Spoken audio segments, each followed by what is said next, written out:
പ്രിയപ്പെട്ട കുട്ടികളെ, എല്ലാവരെയും കൊമേഴ്സ് ട്യൂട്ടർ വീഡിയോസിലേക്ക് സ്വാഗതം ചെയ്യുന്നു. ഇന്ന് നമ്മൾ ക്ലാസ് 11 അക്കൗണ്ടൻസിയിലെ 4ാമത്തെ ചാപ്റ്റർ റെക്കോർഡിംഗ് ഓഫ് ട്രാൻസാക്ഷൻസ് 2 ഈ പാഠത്തിൻ്റെ 3ാം ഭാഗത്തേക്കാണ് കിടക്കുന്നത്. പുതിയ വീഡിയോ ക്ലാസ്സിലേക്ക് എല്ലാവരെയും സ്വാഗതം ചെയ്യുന്നു. കഴിഞ്ഞ ക്ലാസ്സിൽ ഒരു ഡബിൾ കോളം ക്യാഷ് ബുക്ക് തയ്യാറാക്കുന്നത് എങ്ങനെയെന്നാണ് നമ്മൾ വിശദമായിട്ട് കണ്ടത്. ഒരു ഹോംവർക്ക് നൽകിയിരുന്നത് എല്ലാവരും ചെയ്തു കാണുമെന്ന് വിശ്വസിക്കുന്നു. നമുക്കതിൻ്റെ ഉത്തരത്തിലേക്ക് കടക്കാം. നൽകിയിരിക്കുന്ന ചോദ്യത്തിൽ ക്യാഷ് ഇൻ ഹാൻഡും ബാങ്ക് ഓവർഡ്രാഫ്റ്റുമായിരുന്നു ഓപ്പണിങ്ങിൽ ഉണ്ടായിരുന്നത്. 2020 ജാനുവരി 1-ാം തീയതി ക്യാഷ് ബാലൻസ് ഉണ്ടായിരുന്നത് 3500 അത് റെസിപ്റ്റ് സൈഡിൽ കാണിക്കുന്നു. ബാലൻസ് ബ്രോ ഡൗൺ, ക്യാഷ് കോളത്തിൽ 3500. At the same time there is bank overdraft. അതുകൊണ്ട് പേയ്മെൻറ്റ് സൈഡിൽ ഓപ്പണിംഗ് ബാലൻസ് കാണിക്കേണ്ടതുണ്ട്. പേയ്മെൻറ്റ് സൈഡിൽ 2020 ജാനുവരി 1-ാം തീയതി ബാലൻസ് ബ്രോ ഡൗൺ, ബാങ്ക് കോളത്തിൽ ഓവർഡ്രാഫ്റ്റ് ആയതുകൊണ്ട് ബാങ്ക് കോളത്തിൽ പേയ്മെൻറ്റ് സൈഡിൽ 2300 ഓപ്പണിംഗ് ബാലൻസ് ആയിട്ട് കാണിക്കുന്നു. തുടർന്ന് രണ്ടാമത്തെ ട്രാൻസാക്ഷൻ തന്നിരുന്നത് ക്യാഷ് പർച്ചേസസ് ആണ്, പേയ്മെൻ്റ് ആണ്. ക്രെഡിറ്റ് സൈഡിൽ പേയ്മെൻറ്റ് സൈഡിൽ 3-ാം തീയതി പർച്ചേസസ്, ക്യാഷ് കോളത്തിൽ 1200. തുടർന്ന് 5-ാം തീയതി വേജസ് കൊടുത്തതാണ്, പേയ്മെൻ്റ് ആണ്. പേയ്മെൻറ്റ് സൈഡിൽ വേജസ്, ക്യാഷ് കോളത്തിൽ 200. തുടർന്ന് 10-ാം തീയതി ക്യാഷ് സെയിൽസ് ആണ്, റെസിപ്റ്റ് ആണ്. റെസിപ്റ്റ് സൈഡിൽ 10-ാം തീയതി സെയിൽസ്, ക്യാഷ് കോളത്തിൽ 8000. അടുത്തൊരു ഐറ്റം കോൺട്രാ എൻട്രി ആണ്. കോൺട്രാ എൻട്രി ആദ്യം റെസിപ്റ്റ് സൈഡിൽ 15-ാം തീയതി ക്യാഷ് LF കോളത്തിൽ C മാർക്ക് ചെയ്യുക, 6000 ബാങ്ക് കോളത്തിൽ കാണിക്കുക. കാരണം ക്യാഷ് ബാങ്കിൽ ഡെപ്പോസിറ്റ് ചെയ്തതാണ്. അതുകൊണ്ട് റെസിപ്റ്റ് സൈഡിലെ ബാങ്ക് കോളത്തിൽ എമൗണ്ട് കാണിക്കുന്നു 6000. അതേ ഡേറ്റിൽ തന്നെ അത് പേയ്മെൻറ്റ് സൈഡിൽ 15-ാം തീയതി ബാങ്ക് LF കോളത്തിൽ C മാർക്ക് ചെയ്യുക. ദെൻ ക്യാഷ് കോളത്തിലാണ് 6000. കാരണം ബിസിനസ്സിൽ നിന്നും ക്യാഷ് ബാങ്കിൽ ഡെപ്പോസിറ്റ് ചെയ്യുന്നു, അതുകൊണ്ട് ക്യാഷ് കോളത്തിൽ 6000. തുടർന്ന് 22-ാം തീയതി വീണ്ടും സെയിൽസ് ആണ്, സെയിൽസിലൂടെ ചെക്ക് കിട്ടിയതാണ്. സോ റെസിപ്റ്റ് ആണ്. 22-ാം തീയതി സെയിൽസ്, ബാങ്ക് കോളത്തിൽ 2000. ദെൻ തുടർന്ന് 25-ാം തീയതി റെൻറ്റ് കൊടുത്തതാണ്, ചെക്കിലൂടെയാണ്. സോ പേയ്മെൻറ്റ് സൈഡിൽ 25-ാം തീയതി റെൻറ്റ് 1200 ബാങ്ക് കോളത്തിൽ. തുടർന്ന് 28-ാം തീയതി ഡ്രോവിങ്സ് ആണ്, അത് ബാങ്കിൽ നിന്നാണ് പണം പിൻവലിച്ചിരിക്കുന്നത്.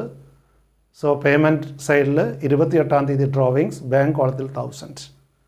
31-ാം തീയതി പർച്ചേസസ് ആണ്, അതിലൂടെ ചെക്കാണ് കൊടുത്തിരിക്കുന്നത്.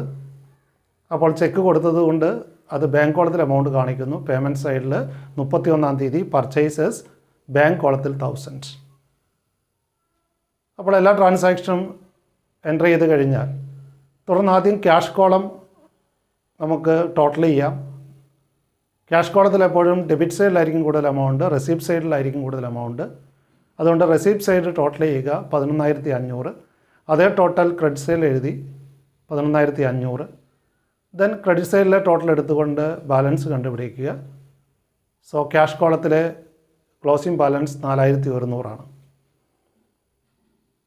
തുടർന്ന് ബാങ്ക് കോളം നോക്കുക. ബാങ്ക് കോളം ഓപ്പണിങ്ങിൽ ഓവർഡ്രാഫ്റ്റ് ആയിരുന്നുവെങ്കിലും ഇപ്പോൾ ഓവർഡ്രാഫ്റ്റ് മാറിയിട്ടുണ്ട്. അതുകൊണ്ട് ഡെബിറ്റ് സൈഡിലാണ് കൂടുതൽ എമൗണ്ട്, അഥവാ റെസിപ്റ്റ് സൈഡിലാണ് കൂടുതൽ എമൗണ്ട്. അതുകൊണ്ട് ബാങ്ക് കോളവും റെസിപ്റ്റ് സൈഡ് ടോട്ടൽ ചെയ്യുന്നു 8000 രൂപ. അതേ ടോട്ടൽ പേയ്മെൻറ്റ് സൈഡിൽ എഴുതുന്നു. ഡിഫറൻസ് ആയിട്ടുള്ള amount 2500 closing balance. So cash കോളത്തിൽ ക്ലോസിംഗ് ബാലൻസ് 4100, ബാങ്ക് കോളത്തിൽ 2500. ആ ക്ലോസിംഗ് ബാലൻസ് അടുത്ത മാസം 1-ാം തീയതി ഓപ്പണിംഗ് ബാലൻസ് ആയിട്ട് എഴുതുന്നു. 2020 ഫെബ്രുവരി 1-ാം തീയതി balance bro down, cash balance 4100, bank balance 2500. അപ്പോൾ ഈ ഒരു പ്രോബ്ലത്തിൽ ഓപ്പണിങ്ങിൽ ബാങ്കിൽ ഓവർ ഡ്രാഫ്റ്റ് ആണെങ്കിലും അത് പിന്നീട് ക്ലോസിംഗ് ഡേറ്റ് ആയപ്പോഴത്തേക്കും അത് ഡെപ്പോസിറ്റായിട്ട് മാറുന്നു, ക്യാഷ് വിത്ത് ബാങ്കായിട്ട് മാറുന്നു. തുടർന്ന് നമ്മൾ ചർച്ച ചെയ്യുന്നത് ഒരു പെറ്റി ക്യാഷ് ബുക്ക് തയ്യാറാക്കുന്നതിനെക്കുറിച്ചാണ്. അപ്പോൾ കഴിഞ്ഞ ക്ലാസ്സുകളിൽ നമ്മൾ കാണുകയുണ്ടായി, ഒരു ഡബിൾ കോളം ക്യാഷ് ബുക്കിൽ ക്യാഷ് ഇടപാടുകളും ബാങ്ക് ഇടപാടുകളും രേഖപ്പെടുത്തുന്നു. സമീപകാലത്തായിട്ട് ബാങ്ക് ഇടപാടുകളാണ് കൂടുതലായിട്ട് നടക്കുന്നത്. കൂടുതൽ പേയ്മെൻറ്റും ചെക്കിലൂടെയാണ് അല്ലെങ്കിൽ ബാങ്ക് മുഖാന്തരമാണ് നൽകുന്നത്. അതേപോലെ നമുക്ക് തുക ലഭിക്കുന്നതും ബാങ്ക് അക്കൗണ്ടുകളിലേക്കാണ് ലഭിക്കുന്നത്. അതുകൊണ്ട് ക്യാഷ് ഇടപാടുകൾ തുലം കുറവാണ്. കൂടുതലും ഡിജിറ്റൽ പേയ്മെൻറ്റ്സും ബാങ്ക് ട്രാൻസാക്ഷൻസുമാണ് കൂടുതലായിട്ട് പ്രൊമോട്ട് ചെയ്യുന്നത്. എങ്കിലും സ്മോൾ പേയ്മെൻറ്റ്സ് കൊടുക്കാൻ പലപ്പോഴും ബാങ്കിങ് ട്രാൻസാക്ഷനിലൂടെ സാധിക്കാറില്ല. അതുകൊണ്ട് മിക്ക സ്ഥാപനങ്ങളിലും കൂടുതൽ ഇടപാടുകളും ബാങ്കിലൂടെ ആയതിനാൽ ചെറിയ ചെറിയ എക്സ്പെൻസസ് മീറ്റ് ചെയ്യാൻ വേണ്ടിയിട്ട് അവിടെ ഒരു നിശ്ചിത തുക ഒരു ക്യാഷറെ ഏൽപ്പിക്കുകയും അത്തരം സ്മോൾ പേയ്മെൻറ്റ്സ് അയാൾ നിർവഹിക്കുകയും അതിൻ്റെ കണക്കുകൾ ഒരു പെറ്റി ക്യാഷ് ബുക്കിൽ സമർപ്പിക്കുകയും ചെയ്യുന്നു. അപ്പോൾ പെറ്റി ക്യാഷ് ബുക്ക് അതിൻ്റെ പേര് സൂചിപ്പിക്കുന്ന പോലെ സ്മോൾ ക്യാഷ് പേയ്മെൻറ്റ്സ് റെക്കോർഡ് ചെയ്യാൻ വേണ്ടിയിട്ടുള്ള ഒരു ക്യാഷ് ബുക്കാണ്. So this cash book is used for recording small payments. Small cash payments record ചെയ്യാൻ വേണ്ടിയിട്ട് ചുമതലപ്പെട്ട ഒരു പെറ്റി ക്യാഷ്യർ, ആ പെറ്റി ക്യാഷ്യർ തയ്യാറാക്കുന്ന ക്യാഷ് ബുക്കാണ് പെറ്റി ക്യാഷ് ബുക്ക്. നമുക്കറിയാം, ഒരു നിശ്ചിത കാലയളവിലേക്ക്, അത് ചിലപ്പോൾ ഒരാഴ്ചയോ 2 ആഴ്ചയോ 1 മാസമോ ആവാം, അത്തരത്തിലുള്ള നിശ്ചിത കാലയളവിലേക്ക് ചെലവിനൊരു തുക നിശ്ചയിക്കുകയും അവിടെ ചീഫ് ക്യാഷ്യർ അല്ലെങ്കിൽ മെയിൻ ക്യാഷ്യർ ആ തുക ഒരു കാലയളവിൻ്റെ ആദ്യം, ഫോർ എക്സാമ്പിൾ മാസത്തിൻ്റെ ആദ്യം അഡ്വാൻസ് ആയിട്ട് നൽകുകയും ചെയ്യുന്നു.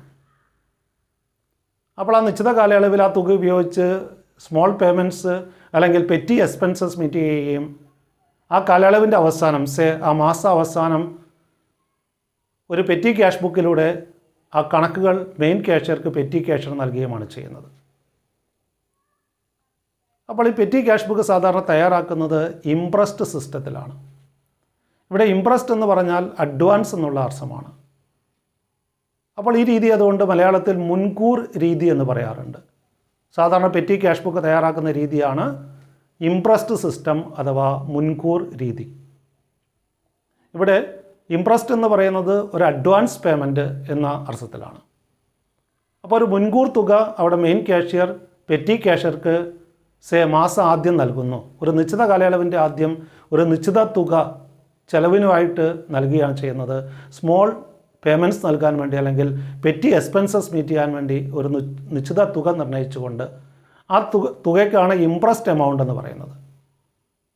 ആ ഇംപ്രസ്ഡ് എമൗണ്ട് ആ നിശ്ചിത കാലയളവിലേക്കുള്ള പെറ്റി എക്സ്പെൻസസ് കണക്കിലെടുത്തുകൊണ്ട് നിശ്ചയിക്കുകയും ആ തുക മുൻകൂറായിട്ട് മെയിൻ ക്യാഷ്യർ പെറ്റി ക്യാഷ്യർക്ക് നൽകുകയും ചെയ്യുന്നു. ആ കാലയളവിൽ വരുന്ന ചെലവുകൾ പെറ്റി ക്യാഷ്യർ നിർവഹിക്കുകയും ആ കാലയളവിൻ്റെ അവസാനം, ഫോർ എക്സാമ്പിൾ ആ മാസ അവസാനം ഒരു പെറ്റി ക്യാഷ് ബുക്കിലൂടെ ഈ എക്സ്പെൻസസിൻ്റെ കണക്ക് മെയിൻ ക്യാഷ്യർക്ക് നൽകുകയും ചെയ്യും. അങ്ങനെ നൽകി കഴിയുമ്പോൾ ആ കാലയളവിൽ ചിലവായ തുക, എത്ര തുകയാണോ ചിലവായത് ആ തുക മെയിൻ ക്യാഷ്യർ പെറ്റി ക്യാഷ്യർക്ക് റീഇംബേഴ്സ് ചെയ്ത് കൊടുക്കുന്ന അല്ലെങ്കിൽ തിരിച്ചു കൊടുക്കുന്ന രീതിയാണ് ഇംപ്രസ്ഡ് സിസ്റ്റത്തിലുള്ളത്. അപ്പോൾ ഇംപ്രസ്ഡ് സിസ്റ്റത്തിൽ ഒരു നിശ്ചിത തുക ചെലവിനായിട്ട് തീരുമാനിക്കുകയും ആ എമൗണ്ടിന് ഇംപ്രസ്ഡ് എമൗണ്ട് എന്ന് പറയുന്നു. ആ എമൗണ്ട് അവിടെ മെയിൻ ക്യാഷ്യർ കാലയളവിൻ്റെ ആദ്യം പെറ്റി ക്യാഷ്യർക്ക് നൽകുകയും ആ കാലയളവിൻ്റെ അവസാനം കണക്ക് സമർപ്പിക്കുമ്പോൾ ചിലവായ തുക റീഇംബേഴ്സ് ചെയ്ത് കൊടുക്കുന്ന അല്ലെങ്കിൽ തിരിച്ചു കൊടുക്കുന്ന രീതിയാണ് ഇംപ്രസ്ഡ് സിസ്റ്റത്തിലുള്ളത്. സാധാരണ പെറ്റി ക്യാഷ് ബുക്ക് തയ്യാറാക്കുന്നത് ഇംപ്രസ്ഡ് സിസ്റ്റത്തിലാണ്. So in this case a fixed amount is advanced to the petty cashier at the beginning of each period. അവിടെ ആ കാലയളവിലെ എക്സ്പെൻസ് എസ്റ്റിമേറ്റ് ചെയ്തുകൊണ്ടാണ് അവിടെ ഇംപ്രസ്ഡ് എമൗണ്ട് തീരുമാനിക്കുന്നത്. ആ ഇംപ്രസ്ഡ് എമൗണ്ട് കാലയളവിൻ്റെ ആരംഭത്തിൽ അവിടെ മെയിൻ ക്യാഷ്യർ പെറ്റി ക്യാഷ്യർക്ക് അഡ്വാൻസ് ആയിട്ട് നൽകുന്നു. Petty cash book simple petty cash ബുക്കായിട്ടോ അനലിറ്റിക്കൽ പെറ്റി ക്യാഷ് ബുക്കായിട്ടോ തയ്യാറാക്കാം. സാധാരണഗതിയിൽ അനലിറ്റിക്കൽ പെറ്റി ക്യാഷ് ബുക്കാണ് തയ്യാറാക്കാറുള്ളത്. കാരണം സിമ്പിൾ പെറ്റി ക്യാഷ് ബുക്ക് ആകുമ്പോൾ അവിടെ എല്ലാ എക്സ്പെൻസുകൾക്കും ഒറ്റൊരു കോളം മാത്രമേ ഉണ്ടായിരിക്കുകയുള്ളൂ. അപ്പോൾ അത് പലപ്പോഴും ഈ സ്മോൾ എക്സ്പെൻസസിൻ്റെ പോസ്റ്റിങ് വളരെ സങ്കീർണമാക്കുന്നു. അതുകൊണ്ട് അനലിറ്റിക്കൽ പെറ്റി ക്യാഷ് ബുക്കാണ് സാധാരണ ബിസിനസ് സ്ഥാപനങ്ങൾ ഉപയോഗിച്ച് വരുന്നത്. അപ്പോൾ അനലിറ്റിക്കൽ പെറ്റി ക്യാഷ് ബുക്ക് അല്ലെങ്കിൽ ഇതിന് തന്നെ കോളംനാർ പെറ്റി ക്യാഷ് ബുക്ക് എന്ന് പറയും. അതായത് പ്രധാനപ്പെട്ട ചെലവിനങ്ങൾക്ക് പ്രത്യേകം കോളം കൊടുത്തുകൊണ്ടുള്ള രീതിയാണ് അനലിറ്റിക്കൽ പെറ്റി ക്യാഷ് ബുക്ക് എന്ന് പറയുന്നത്. ഒരു സിമ്പിൾ പെറ്റി ക്യാഷ് ബുക്ക് ആണെങ്കിൽ എല്ലാ ചെലവിനങ്ങൾക്കും ഒറ്റൊരു കോളം മാത്രമേ എമൗണ്ട് കോളം ഉണ്ടാകുകയുള്ളൂ. അതിലൂടെ പോസ്റ്റിംഗ് ചെറിയ ചെറിയ എമൗണ്ടുകൾ അവിടെ പ്രത്യേകം എക്സ്പെൻസ് അക്കൗണ്ടുകൾ ഓപ്പൺ ചെയ്തുകൊണ്ട് ലെഡ്ജറിലേക്ക് പോസ്റ്റ് ചെയ്യേണ്ടതായിട്ട് വരുന്നു. എന്നാൽ ഈ ഒരു പ്രായോഗിക ബുദ്ധിമുട്ട് ഒഴിവാക്കുന്നതിന് വേണ്ടിയിട്ട് അവിടെ പ്രധാനപ്പെട്ട ചെലവിനങ്ങൾക്ക് പ്രത്യേകം എമൗണ്ട് കോളം കൊടുത്തുകൊണ്ട് ഒരു അനലിറ്റിക്കൽ പെറ്റി ക്യാഷ് ബുക്ക് തയ്യാറാക്കാവുന്നതാണ്. അനലിറ്റിക്കൽ പെറ്റി ക്യാഷ് ബുക്ക് എന്ന് പറയുമ്പോൾ അവിടെ അനാലിസിസ് കോളം, പ്രധാനപ്പെട്ട ചെലവിനങ്ങൾക്ക് വേണ്ടി പ്രത്യേകം കോളം ഉണ്ടായിരിക്കും.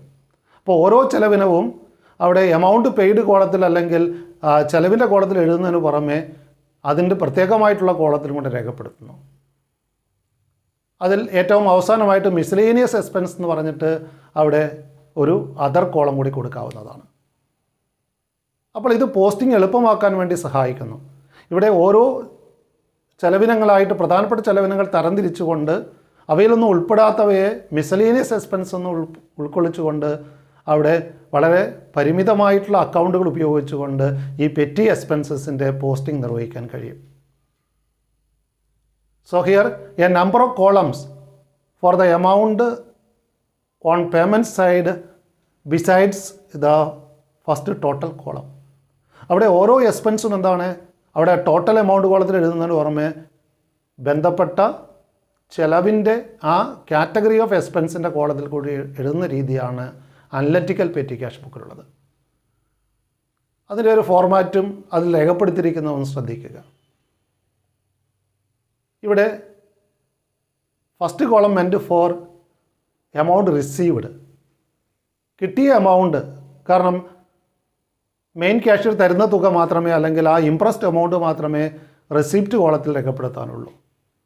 അതുകൊണ്ട് ഇവിടെ ഡേറ്റ് കോളവും പർട്ടിക്കുലേഴ്സ് കോളവും റെസിപ്റ്റ് സൈഡിനും പേയ്മെൻറ്റ് സൈഡിനും കോമൺ ആയിരിക്കും. അതുകൊണ്ട് ഫസ്റ്റ് കോളം എമൗണ്ട് റിസീവ്ഡ് ആണ് നമ്മൾ കാണിക്കുന്നത്. അവിടെ മെയിൻ ക്യാഷിയർ തരുന്ന തുക രേഖപ്പെടുത്താനുള്ള കോളമാണത്. അവിടെ ഡേറ്റ് കോളവും പർട്ടിക്കുലേഴ്സ് കോളവും റെസിപ്റ്റ് സൈഡിനും പേയ്മെൻറ്റ് സൈഡിനും കോമൺ ആയിട്ടായിരിക്കും. അതുകൊണ്ട് റെസിപ്റ്റ് രേഖപ്പെടുത്താനുള്ള ഡേറ്റ് കോളവും അതുപോലെ ഏത് ഇനത്തിലാണെന്നുള്ളത് പർട്ടിക്കുലേഴ്സ് കോളത്തിലും രേഖപ്പെടുത്തുന്നു. അവിടെ വൗച്ചർ നമ്പർ കോളം പർട്ടിക്കുലേഴ്സിന് മുന്നെയോ അതിന് ശേഷമോ ഉൾക്കൊള്ളിക്കാവുന്നതാണ്. കണക്കുകൾ ചെയ്യുമ്പോൾ വൗച്ചർ നമ്പർ കോളം ഉൾപ്പെടുത്തണമെന്നില്ല. ദെൻ അതിനുശേഷം ടോട്ടൽ എമൗണ്ട് പെയ്ഡ് ആണ് നമ്മൾ ഉൾപ്പെടുത്തുന്നത്. ആ എമൗണ്ട് പെയ്ഡ് കോളത്തിന് ശേഷം പ്രധാനപ്പെട്ട ചെലവിനങ്ങൾക്ക്, ആവർത്തിക്കുന്ന പ്രധാനപ്പെട്ട ചെലവിനങ്ങൾക്ക് പ്രത്യേക കോളം കൊടുക്കുന്നു. ഉദാഹരണമായിട്ട് ഇവിടെ ട്രാവലിംഗ് അലവൻസ്, കാർട്ടേജ്, സ്റ്റേഷനറി അവയിലൊന്നും ഉൾപ്പെടുത്താത്തതിനെ മിസലേനിയസ് എന്നും സെപ്പറേറ്റ് ആയിട്ട് കാണിക്കുന്നു.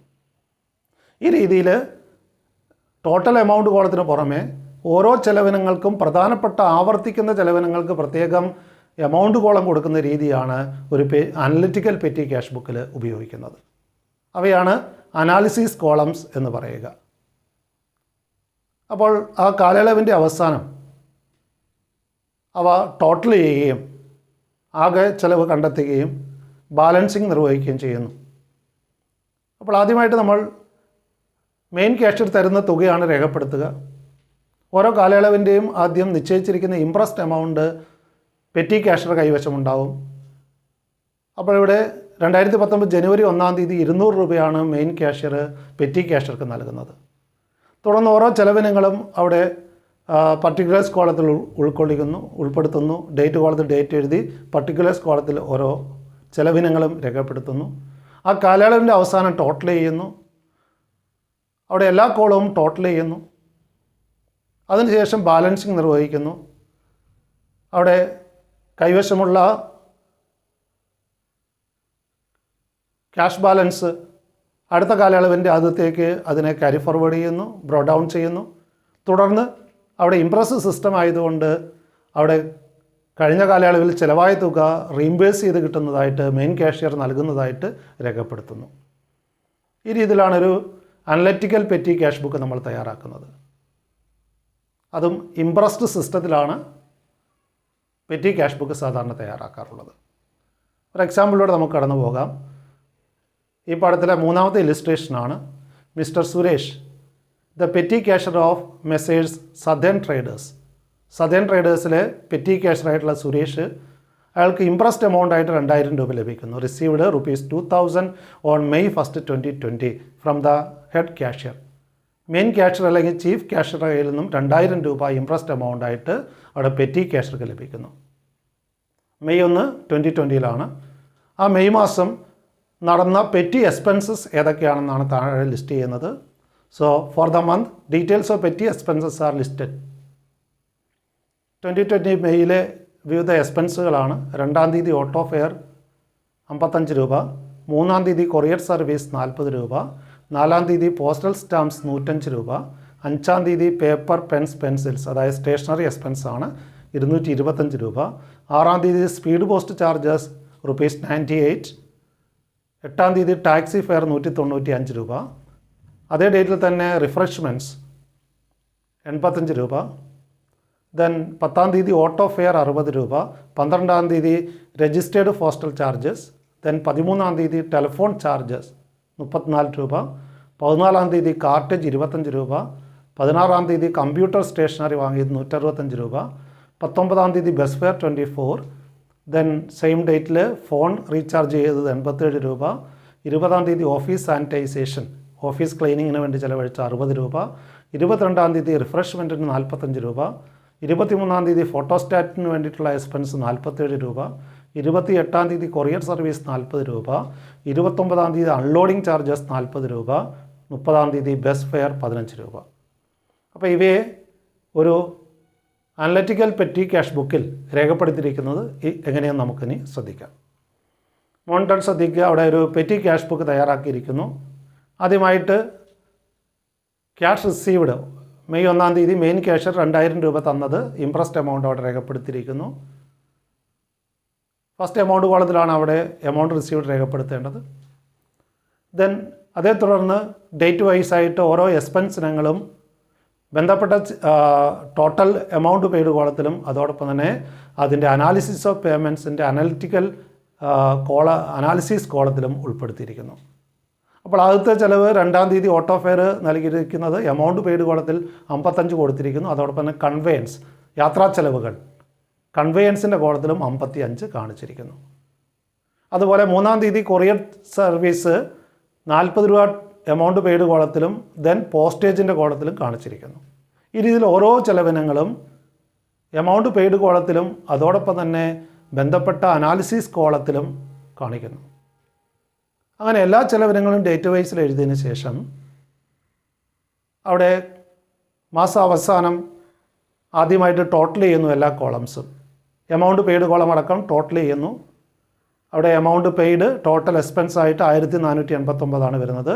അതിൽ പോസ്റ്റേജ് 325, ടെലഫോൺ 121, കൺവേയൻസ് 349, സ്റ്റേഷനറി 390, ബാക്കി മിസ്ലേനിയസ് ചെലവുകൾ 302 എന്നിങ്ങനെയാണ് ടോട്ടൽ. ദെൻ തുടർന്ന് ബാലൻസ് ചെയ്യുന്നു. ബാലൻസ് ചെയ്യാൻ വേണ്ടിയിട്ട് നമുക്കറിയാം എപ്പോഴും എമൗണ്ട് റിസീവ്ഡ് കോളം ടോട്ടൽ ചെയ്യുക ആദ്യം, കാരണം അവിടെയായിരിക്കും ടോട്ടൽ കൂടുതലുണ്ടാവുക. അപ്പോൾ എമൗണ്ട് റിസീവ്ഡ് കോളം ടോട്ടൽ ചെയ്യുന്നു 2000. അതേ ടോട്ടൽ അവിടെ എമൗണ്ട് പെയ്ഡ് കോളത്തിലും എഴുതുന്നു. തുടർന്ന് ബാലൻസ് ക്ലോസിംഗ് ബാലൻസ് കണ്ടുപിടിക്കുന്നു. 2000 രൂപ ആണ് മൊത്തം മെയിൻ ക്യാഷ് തന്നത്. അതിൽ നിന്ന് ആ മാസത്തെ ചിലവ് 1487 കുറയ്ക്കുന്നു. അപ്പോൾ നമുക്ക് കിട്ടുന്ന ക്ലോസിംഗ് ബാലൻസ് 31-ാം തീയതി balance carry down 513 amount paid കോളത്തിൽ എഴുതുന്നു.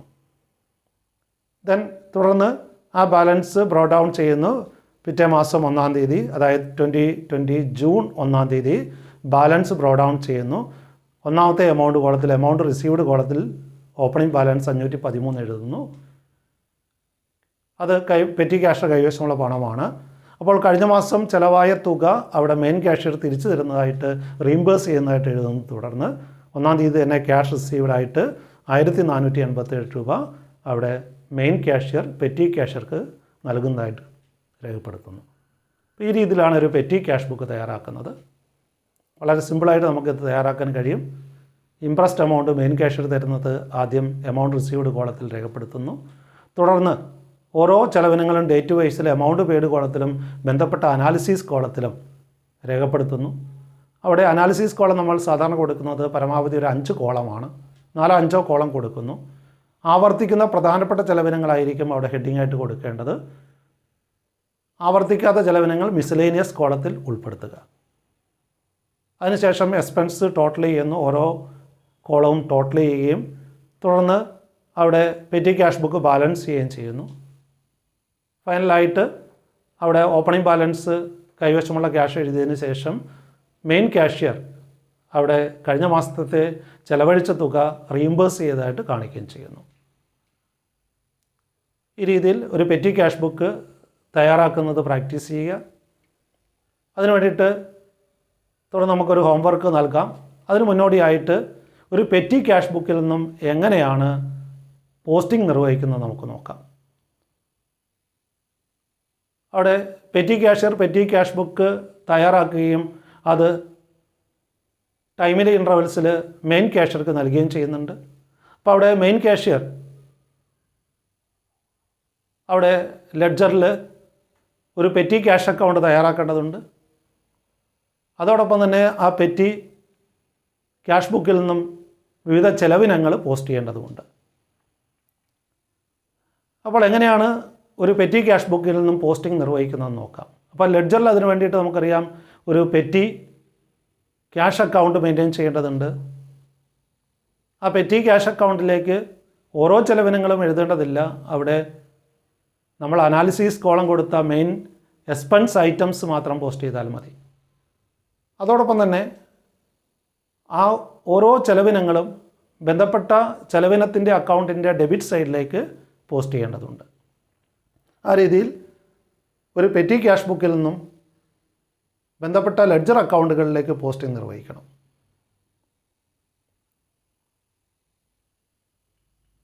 ഒരു ഹോംവർക്ക് കൂടി നൽകുന്നു. അടുത്ത ക്ലാസ്സിൽ വരുമ്പോഴേക്കും ഈ ഹോംവർക്ക് കൂടി എല്ലാവരും ചെയ്യുക. Prepare petty cash book from the following transactions. The impressed amount is ₹2000. ഈ കേസിലും ഇംപ്രസ്ഡ് എമൗണ്ട് 2000 ആണ്. 2017 ജനുവരിയിലെ പെറ്റി എക്സ്പെൻസസ് ആണ് തന്നിരിക്കുന്നത്. പെയ്ഡ് കാർട്ടേജ് 50, ഫോൺ ചാർജസ് 40, 2-ാം തീയതി തന്നെ ബസ് ഫെയർ 20, 3-ാം തീയതി പോസ്റ്റേജ് 30, 4-ാം തീയതി റിഫ്രഷ്മെൻറ്റ് ഓഫ് എംപ്ലോയീസ്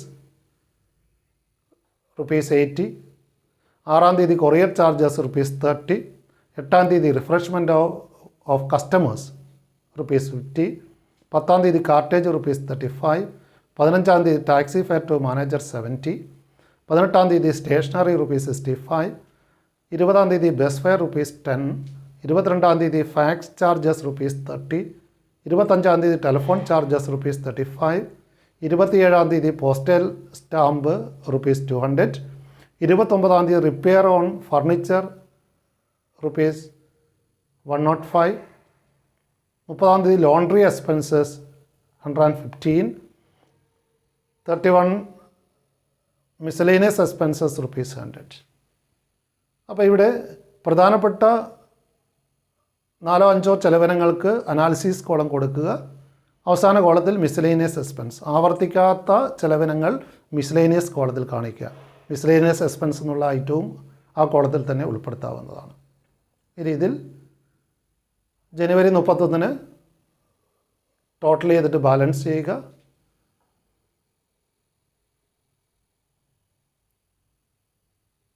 അടുത്ത ക്ലാസ്സുകളിൽ മറ്റ് സ്പെഷ്യൽ ജേണൽസ് തയ്യാറാക്കുന്നത് എങ്ങനെയെന്ന് നമുക്ക് കാണാം. അടുത്തൊരു ക്ലാസ്സിൽ കാണുന്നത് വരെ എല്ലാവർക്കും വിട. Thank you all. Thank you for watching this video.